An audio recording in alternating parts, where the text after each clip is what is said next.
రిజర్వేషన్లు అమలయ్యే వరకు బీసీ ఉద్యమం కొనసాగిస్తాం -ఎంపీ ఆర్ కృష్ణయ్య. బీసీ రిజర్వేషన్లు 42% అమలయ్యే వరకు ఉద్యమాన్ని కొనసాగిస్తామని BC JAC chairman MP R Krishnaiah రాష్ట్ర ప్రభుత్వానికి హెచ్చరించారు. బీసీ జాక్ ఆధ్వర్యంలో అమరవీరుల స్తూపం వద్ద రాష్ట్ర బి.సి.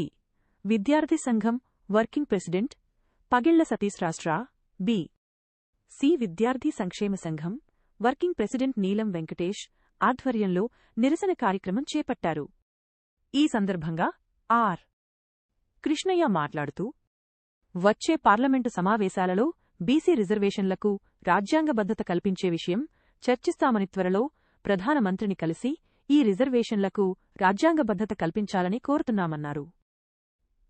76 సంవత్సరాల బీసీలకు అన్యాయం జరిగిందని ఆవేదన వ్యక్తం చేశారు. ఈరోజు హైకోర్టులో స్టే ఇస్తుందని ఆశించాం. కాని స్టే ఇవ్వకపోవడం విచారకరం. స్థానిక సంస్థ రిజర్వేషన్లు బీసీలకు 42% రిజర్వేషన్లు కల్పిస్తామని ఊరువాడ ఏకం చేసి కాంగ్రెస్ పార్టీ ఇంటింటా ప్రచారం చేశారు.